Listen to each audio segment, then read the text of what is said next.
Hey, crypto traders, I'm Kurt Wilker Jr. here with Matthew John, and we are going to do a video recap of the Blockchain Futurist Conference. We were there just a couple weeks ago, August 14th through 16th. We did a presentation. We got to hear some fantastic presentations, and I know a lot of you wanted to come and couldn't attend because of scheduling conflicts or money or whatever. So this video is going to be a recap of everything that we did and everything that we learned while we were there. And hopefully you have a good time watching the video. So going into the conference, what exactly were your expectations? I think for me, I wasn't really sure what to expect. I haven't been to a kind of a blockchain thing in a couple of years. I went to one in like I want to say it was 2014 or 2015. It was a local, like a local big event, kind of just a Bitcoin thing. And just a lot of, like, it was a mix of like computer science nerds and like some business people, but there really weren't a lot of like big bank kind of people at these things yet. So it was really just a lot of people kind of talking over my head. And there was a big like libertarian anarchist contingent of people just like talking about how we're going to take down the banks and stuff. So that was kind of like my only basis for a big conference. I've never been to Consensus. I've never gone to like, the major worldwide, kind of, whatever. But this had something like 2,000 people or 2,500 people attended. There was a lot. And it was really refreshing, actually. I specifically didn't go to Consensus this year, like I could have, partially because it was like $4,000 a ticket or whatever. And I didn't really care to hear, the Wall Street version of why Bitcoin and blockchain matters. So I didn't want to go to that stuff. But when I saw kind of what the speech level was, like what the topics were and things for this untraceable event, I was excited to go. So my expectations were like, okay, I'm going to go and hopefully learn something. It's been a while since I've learned a lot at a conference. And so that was my expectation, is that I would meet some people that would teach me stuff. And I was pleasantly surprised. How about yourself? What were your thoughts going in? Well, this conference was entirely focused on the futurist and the future of blockchain technology and cryptocurrency. So that was a topic that really interests me in particular, as we're always talking about mass adoption. And that's what we gave our presentation on, was the barriers to mass adoption. We're actually going to do the steps to mass adoption, but then we realized, well, there's so many barriers that we have to overcome before we get to that point. So I think our speech kind of hit home for a lot of people. It opened a lot of people's eyes to everything that we have to actually get past in order to achieve that level of adoption through businesses and all around the world. Cryptocurrency and blockchain technology is still so new. There was a lot of focus on the tokenization of different assets like real estate and other businesses. I thought that was really interesting, but going into it, I really had no idea what to expect. The only conferences I've ever been to were kind of like MLG gaming conference. It wasn't a conference, but a gaming event where there's a lot of people and everyone's gaming and stuff. But yeah, I've never been to something like that before. They said there was going to be 1,500 people, and they actually pulled in over 2,500 people. I thought that was really incredible, but it was in a really nice venue in downtown Toronto, right on the water. They had a great cabana party, an outside place for the VIPs, which we actually did get, was the VIPs since we were speakers. A couple of nice stages. I thought it was really well done. Yeah, it was. No, the venue was great. I was really, really surprised how great it was. Like being from Chicago, we do everything at like McCormick Place, which is basically the world's largest warehouse. So like it's just huge cube space. And like this plate, like the way it was laid out, like it had like a roundness to it. Like even all the stages and everything like kind of had like a circular feel. It was very like inclusive. It was more intimate, even in a room full of 1,500 people watching a speech at a given time. So I just really liked the feel of it. Not to mention it was also like the kind of place where I feel like you'd go see a really like high level rock concert or something too. Like it had the lighting effects and the way that it was a nightclub, Rebel nightclub. Well, yeah, absolutely, and it felt like it. So it was very, very fun. It was a lot more fun than I expected it to be too. So that was pleasant, to say the least. So, what did you dislike the most about this conference? It's hard to say that I really disliked anything. Like, I don't know that I was leaving like wringing my hands about anything. Otherwise, I would have probably been confrontational. But I think maybe the focus on tokenization. I really like tokenization as a concept, but it's truly at this point, tokenization is kind of a like somewhere between pump and dump scam and like idea that doesn't really exist yet. So, there were guys giving speeches that, blockchain 5.0, and I'm sitting there thinking to myself, like, we really don't have blockchain 1.0 all the way figured out. So, like, even the Bitcoin version is 0.16 or something like that. Like, it's not, or maybe it's 0.18, but like Bitcoin's version is not even 1.0 yet. So, and that's 10 years in, and we're still kind of looking for that use case. And I'm a big believer, cryptocurrency needs to be cash first. That incentivizes mining, that secures the chain. Then tokenization becomes something that's like, okay, this has value. This blockchain isn't just going to melt away. So like, that's step 2 in your eyes. Focus yeah, on at least money, then tokenization. Yeah. So when it's hype train, when you've got billion-dollar valuations on tokenization projects, it's like, come on, what are we actually tokenizing? Because who's buying these tokens? Like, that's the real point. Is like, yeah, we're going to tokenize $1 billion worth of real estate, and it's like, well, who's buying these tokens? Like, what real estate investor, what high-level real estate investor is looking for ways to put their assets on the blockchain at this point? Like, they're just not. Old big real estate owners, big conglomerates are old people. These are people that are, they have a driver who has a cell phone because they don't use that kind of technology, that kind of thing. So I think well, that might be a little far-fetched, but I get the well point. I'm talking like billionaires. Like, I'm thinking like, does Warren Buffett have an iPhone? Like, that's my thing. Like, if we're talking about tokenizing Berkshire Hathaway properties, like, Warren Buffett thinks blockchain is still BS. Like, well, he doesn't think understand it's real. it, and I think a lot of people don't understand it, especially the older crowd. I did notice this conference was more the younger crowd, probably late 20s to early 40s, mid 40s at most. Yeah, and Larry King. And Larry King was there as well. But what I really disliked about the conference, or something I thought they could have done better, there was a lot of ICOs speeches, like in a row. There was probably 10 of them. Each of them had like maybe 10, 15 minutes, and they were all pitching their product. I thought it was very salesy, and there's a lot of scams and BS that floats around there. And I don't think they should be given the stage. Focus on projects that are existing. Focus on projects that are actually working on something right now that have proved their legitimacy before they get the spotlight. Yeah. No, I agree. I think that's something that should absolutely be earned. I just Googled it. Larry King is 84 years old, so he was probably the oldest man there by a long shot. Yeah.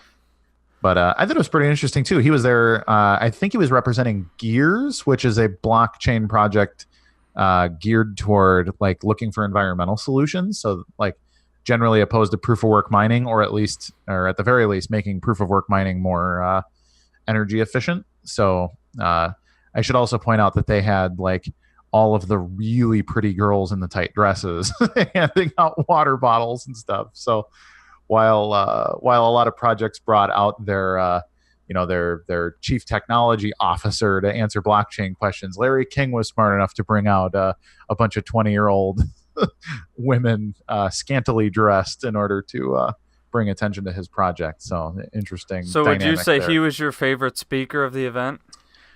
No, Larry King was not my favorite speaker. It was fun to see Larry King. Like, I've never seen him live, and he's not really even a guy.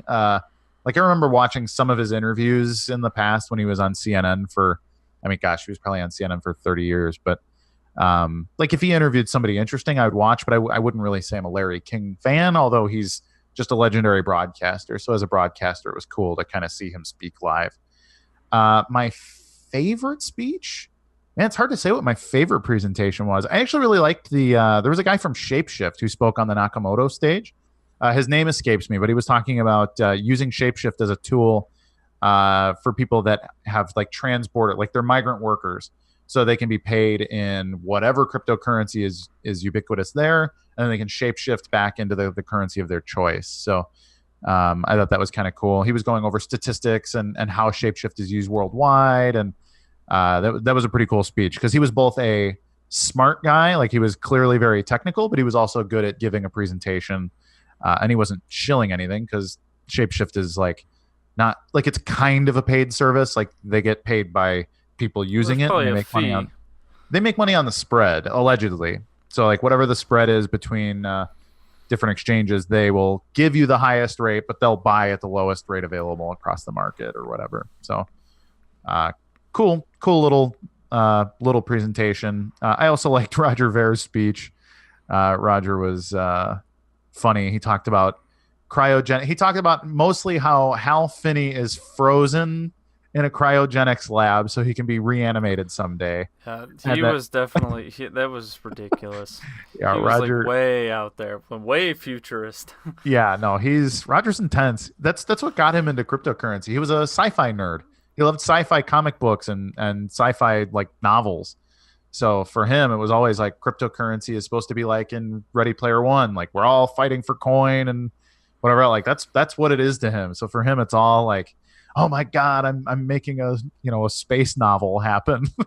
So Roger's a giant nerd, which is why I think he's fun. What was your favorite presentation, Matt? So I really like the founder of Polymath. I believe his name is Trevor Kaverko. Mm-hmm. Sounds about right. And Polymath gave an interesting presentation about tokenizing everything. Kurt just Sure. said he wasn't a fan of that, but Polymath did announce 5 projects that are going to be the first projects on their platform. They actually launched Mm-hmm. one live while we were there. They talked about a tokenized marijuana business, a tokenized real estate fund, and a few other tokenized projects, but they launched one there, and Polymath is focusing on tokenizing securities. Yep. Yeah, they want to be the professional tokenizers, like Wall Street friendly. Get the ball rolling in that regard. Right, and I think Polymath has a bright future. A Mm. lot of upside potential there for the traders and investors, but keep an eye on them. That's the one speech I enjoyed because they actually made an announcement and had a few people talk about it. The Sure. different products that are being launched on the Polymath platform. Yeah, no, it was pretty cool. We were trying. I really wanted to see Ryan Taylor speak. He's the CEO of the Dash Core Group. Dash is one of the projects we've become friendly with as we're mass adoption advocates. Matt and I were actually there to speak about the barriers to mass adoption and what some of those challenges are, and that's what Ryan Taylor was speaking about. And for anybody that isn't aware, Dash has onboarded something like 1,000 retail locations in Caracas, Venezuela, just over the last month or two. So they're trying to be the hedge against inflation of the bolivar in Venezuela as I guess he's President Maduro or whatever he is there. He's their communist dictator and the launch of the petro and all their crap going on in Venezuela. But anyways, so Dash is kind of at the epicenter of using cryptocurrency as a means of exchange in the real world, doing it right now, not waiting for some point in the future, not 18 months for Lightning Network. Like Dash is there now. So I wanted to hear Ryan speak, but we were busy shooting a video outside using the Buns BTZ bits, I think they call them. Bits. We were using them to buy a Canadian delicacy called the beaver tail, and, which is basically it's like funnel cake batter, and then the one I got was like Nutella and bananas or something like that. But it was fun.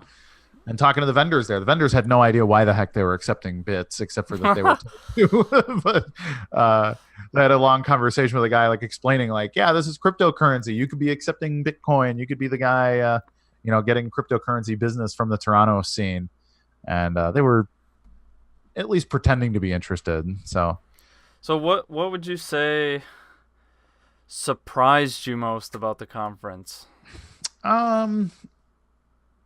I think learning about the buns, the bits system, actually, like when we signed up that we were coming, like they had a bunch of different things you could do to earn more bits that you could spend at the conference. I didn't know what bits was or what the buns ecosystem is. But I, signed up, logged into this, watched a video for 500 free bits, that kind of thing. And so I think by the time we got there, between my wife and I, we had about 7,000 bits to spend. And then all of the food vendors accepted bits. So I was like, okay, this is kind of cool. Like, But I did some research on it, like figuring out what the hell bits and buns and all this stuff was, and I guess it's like somewhere between like what do they call it? Not eBay, Let Go, similar to like the Let Go app, but also retailers, so you can like buy kind of boutiquey stuff around Toronto, knickknacks and whatever, but people can resell their stuff. And then there was a couple of like coffee shops and things around the city that accept bits, coffee shop, food, bagel joints, that kind of thing. And so I was able to use bits around Toronto too.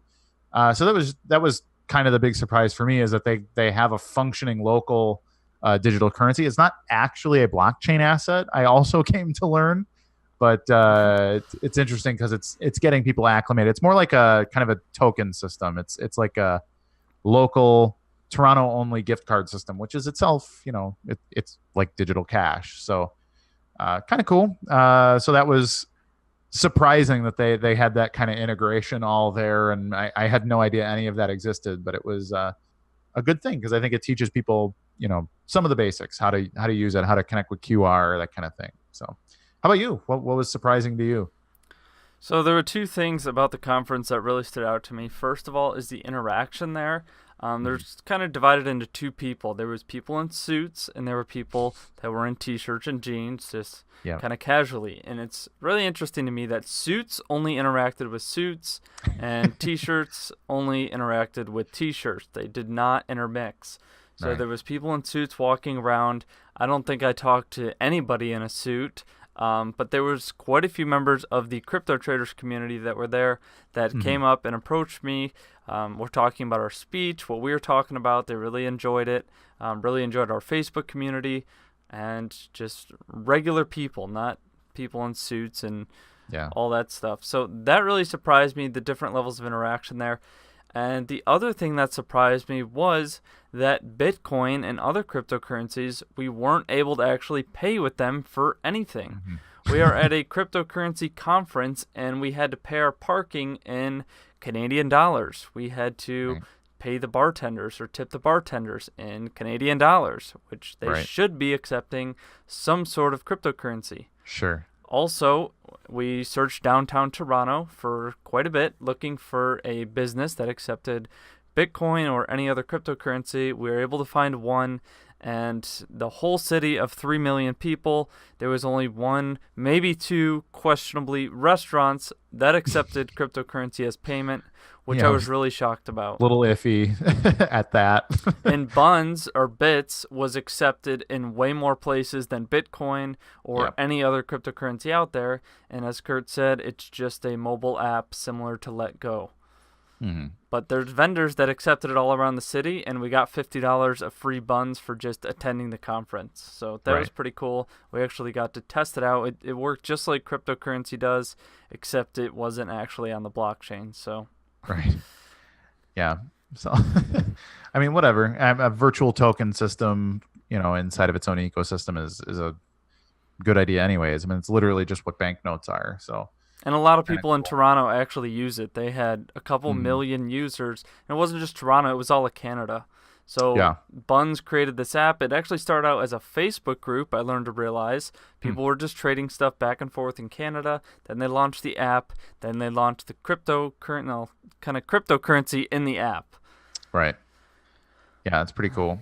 I think one thing, there were a couple of vendors there. Most of the people there were kind of presenting either their ICO or whatever they were shilling. There were people from Ledger and KeepKey and stuff there. So there were people just giving away stuff. But there were a couple of vendors, and the vendors typically accepted crypto. Like I talked to the Always Hodl group and stuff, and they were selling like embroidered hats and stuff, kind of nicer, just logo wear, that kind of stuff. And they were accepting like all the major Bitcoin, Litecoin, Dash, I think even Vertcoin and a couple other things too. So there were some vendors that accepted crypto, but the event itself, the what was it called? The Rebel Entertainment Complex, I think was the venue. They were not. Did you meet anybody interesting? I didn't know that we even discussed if we like bumped into people who we talked to. So, well, a lot of people I talked to came up to us after we spoke. We had our speech on the Nakamoto stage, which was, there was two stages. One was the main stage downstairs, one was upstairs, and that was kind of a secondary stage. So we didn't quite make it on the main stage, but I will say when we gave our presentation, it was a full house. There was probably between 100 to 200 people there sitting there watching us. We had nice outdoor lighting coming in. There was open windows. It looked really nice, and I thought we had a great speech. People came up to me directly after, and there was a line of people. A lot of them were just talking about different things, how they want to implement more merchant adoption and how we could help, and also people coming up from our Facebook group. So I didn't meet anybody famous or anything like that, but it was just nice to meet people from the community that enjoyed what we had to say and that agreed with us and were on board and looking for solutions. The same things that we're working on. Yeah, there were a number of people. I was surprised how many people actually knew who we were too. Like I don't feel like we're celebrities per se, but I guess in the crypto zone, people kind of know who we are. So there were a number of people. I had like 3 or 4 people come up to me and say, "Wow, you're bigger than I thought you would be in real life." So I'm 6'2", about 250 pounds. I think a lot of people were like, "Oh, geez, like you're a big guy," which I don't know that I look small on screen either, but apparently that was surprising to some people. I met a couple people who like, I guess I won't give away their identities, but I met a couple people who have like an alias on Twitter and they revealed themselves to me. Also, they're like, "Hey, Kurt, I'm XYZ person, from Twitter or wherever else," like kind of the anonymous, like the old school crypto, like no one knows who I am types. And then we bumped into a couple of other like social media types. We met Ken Bozak, Sean Hebert, and then we met Kyle Kemper, who Kyle Kemper was about the most hippie looking guy at the whole thing. He was walking around in a belly shirt. He had paint in his beard. And Kyle Kemper is like a billionaire. He's one of the founders of Coinberry. He's a giant Toronto area venture capitalist. And he's also the half brother of the Prime Minister, Justin Trudeau. And I think a lot of people had no idea who he was, but he was probably the richest man at the entire thing. But literally walking around like covered in paint, looked like he hadn't showered in 4 or 5 days, like weird kind of capri pants, like very. Was that whose car we were painting on? Yes. Yeah, he had some kind of a, I don't know, maybe a 10 or a 15-year-old like Toyota or something, and just had everybody painting his car. He brought paint and everybody's, drawing logos and stuff. We stuck a couple of our business cards on his car. And that was interesting. So, and I thought I recognized him too. And he's, I'm Kyle Kemper. He had like big dark sunglasses on and stuff. I was like, "Man, you're weirder than I thought you would be." So, but he's a cool guy. I mean, he's a old school, like he was like Canada's Roger Ver, basically. He's been involved since way in the beginning, like setting up ATMs and venture capital for like crypto-based business and stuff. So it was cool to shake his hand and realize like just how ridiculously down to earth that guy is. So that was fun. So overall, I thought the conference was very well organized. As soon as we got there, they had everybody's names organized. There was a ton of volunteer workers. So thank you for everybody that helped set up the event. I would love to keep going to them and support the Untraceable event coordinators that put it together. Tracy is the one that organized it all, and they did it in like 2 months. And it was very well organized, on time, and that's rare for a conference where speakers have a time limit and they actually have to stick to it. And it was done on time. And then throughout the event, we actually had the VIP. The VIP had their own lounge. They had food for everybody, mixed salads and just various snacks and food throughout the event. They had breakfast every morning. They had water available the whole time. They had a separate outdoor party. They were doing demos of stuff in the city. I know there was cannolis and different meats and smoothies and coffee, all this stuff. Right. An open bar in the evening. Like they didn't skimp. Like there was never a point at which I felt like, come on, these tickets were expensive. Like that kind of thing. It was, all of it was like, man, this was like, how did they even make money? It was frankly how I felt at the end of it. So, and then I should also say, like, now that I think about it, now that you mentioned Tracy might have actually been my favorite presentation, because we watched a couple, like, crypto chicks were there, and there's kind of like, the feminism of the blockchain groups that are always kind of around, like, hey, we need more women in business doing XYZ, and kind of talking about it in a, like, 30,000 foot view, like, women need to be doing XYZ. And like Tracy walks out and she's like, man, I put together this Ethereum hackathon and all this stuff. Like Tracy is like getting it done. Like everybody else is talking about like what it would take to have women be successful in the space. And Tracy's out there like, man, I know everybody. I do everything. I've got all the, like this long track history in the space from like, she knew Vitalik before he was anybody and that kind of thing. And like, well, they've been doing conferences since 2014, they said. Yeah. So, and it shows. I mean, just super professional, but she was a hell of a fun speaker. And she's up there, you know, with her cool outfit and her pink hair and just like being legit. Like she was a legit crypto chick, like in every regard. Like she was just an impressive business person. Like I liked everything she had to say. Her presentation was like super good. And she said the same thing. She walked out. She's like, I don't know. I don't even really have a speech. And she just went on for 20 minutes. And it was like, the whole thing was engaging. It was really good. She was an inspiration. I really, really dug Tracy as well. Yep. So overall, I'd recommend people actually attend these events. Maybe not fly across the world or the country. But if they come to your local area, I definitely recommend going. I actually drove there. It was about 2.5 hours from Detroit. Kurt drove there from Chicago. About 10 hours, yeah. Well, that's a long ways. But yeah, it's definitely worth it for you to attend. I believe their next one is in Chicago, so that's a little closer to home. And we hope to be able to attend and hopefully speak at this event too. I think we have a lot to offer, especially from the community perspective and not from the suits and ties perspective. So I really enjoyed the event. I think everybody should attend at least one cryptocurrency event if you're interested in the space, interested in learning more, and networking with others. So yeah, that's going to wrap this video up, guys. Again, this is Matthew with Crypto Traders Pro. Be sure to go subscribe to our YouTube channel. Find us on Facebook and our Facebook community where we have daily discussions every single day. Check us out at CryptoTradersPro.com.